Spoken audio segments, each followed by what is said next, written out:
രാഷ്ട്രീയ ജീവിതം അവസാനിക്കുന്നു. ഇനി ഒരു തെരഞ്ഞെടുപ്പിൽ പിണറായി വിജയൻ CPM-ന്റെ സ്ഥാനാർത്ഥിയാവില്ല. CPM നേതൃസമിതികളിൽ നിന്ന് പോലും പിണറായി വിജയൻ ഒഴിവായേക്കുമെന്ന തരത്തിലുള്ള റിപ്പോർട്ടുകളാണ് ഇപ്പോൾ പുറത്തു വന്നുകൊണ്ടിരിക്കുന്നത്.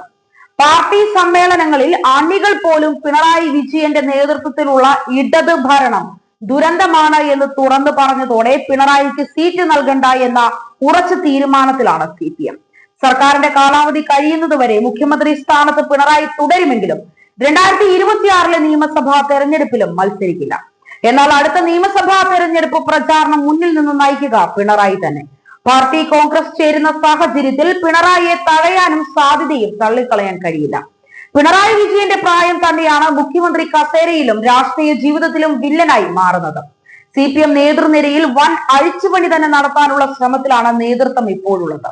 നേതൃനിരയിലേക്ക് യുവാക്കളെ കൊണ്ടുവരുന്നതിലൂടെ ഇടത് ഭരണ തുടർച്ചയുണ്ടാകുമെന്ന വ്യാമോഹത്തിന്റെ പുറത്താണ് പിണറായി അടക്കമുള്ള CPM നേതാക്കളെ തടയാനുള്ള തീരുമാനത്തിലേക്ക് എത്തി നിൽക്കുന്നത്. ഇതിന്റെ എല്ലാം തുടക്കമെന്നോണം സെക്രട്ടേറിയറ്റ് കെട്ടിടം തന്നെ പുതുക്കി പണിയാൻ ഒരുങ്ങുകയാണ് പിണറായി സർക്കാർ. അടിയന്തരമായി മാസ്റ്റർ പ്ലാൻ തയ്യാറാക്കാൻ പൊതുഭരണ വകുപ്പ് സെക്രട്ടറി വിളിച്ചു ചേർത്ത അഡീഷണൽ അണ്ടർ സെക്രട്ടറിമാരുടെ യോഗത്തിൽ തീരുമാനമായിരിക്കുന്നു. അനക്സ് 2-ന്റെ വിപുലീകരണം വേഗത്തിലാക്കണം. ഇതിനായി ഹൗസ് കീപ്പിംഗ് സെല്ലിനെ ചുമതലപ്പെടുത്തി. മുൻപും സെക്രട്ടേറിയറ്റ് വാർത്തകളിൽ ഇടം പിടിച്ചിരുന്നു. അതിന് പിന്നിലെ കാരണം പേപ്പട്ടിയുടെ അമിത ശല്യവും മറ്റുമായിരുന്നു. സെക്രട്ടേറിയറ്റിലെ അപകടങ്ങൾ പതിവാകുന്നുവെന്നും അതുകൊണ്ട് സെക്രട്ടേറിയറ്റ് കെട്ടിടം പുതുക്കി പണിയണമെന്നുമാണ് തീരുമാനമുണ്ടായിരിക്കുന്നത്. കൂടാതെ സെക്രട്ടേറിയറ്റ് അനക്സ് 2 കൊണ്ട് മാത്രം സ്ഥലപരിമിതി പരിഹരിക്കാൻ കഴിയുന്നില്ല. അതുകൊണ്ട് തന്നെ അനക്സ് 2 വിപുലീകരിക്കാനും യോഗത്തിൽ നിർദ്ദേശിക്കുകയായിരുന്നു.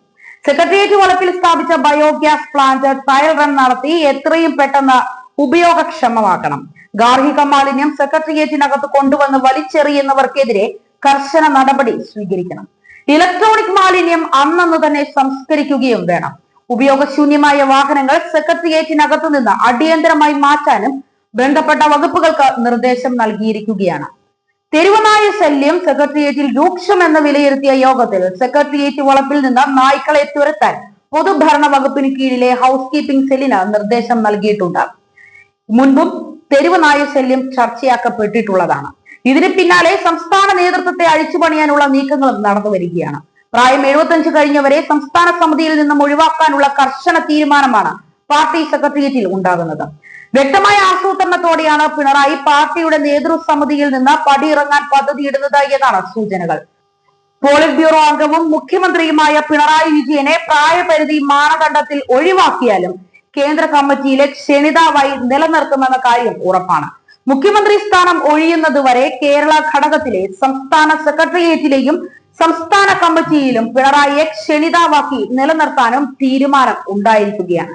എന്തായാലും പിണറായി വിജയൻ ഭരിക്കുന്ന അവസാനത്തെ ഇടത് ഭരണമായിരിക്കും കേരളം ഇപ്പോൾ കണ്ടുകൊണ്ടിരിക്കുന്നത്. 2026 നിയമസഭാ തിരഞ്ഞെടുപ്പിൽ അദ്ദേഹം മത്സരിക്കില്ല എന്നുള്ള തുറന്ന സൂചനകൾ തന്നെയാണ് ഇപ്പോൾ ലഭിച്ചുകൊണ്ടിരിക്കുന്നത്.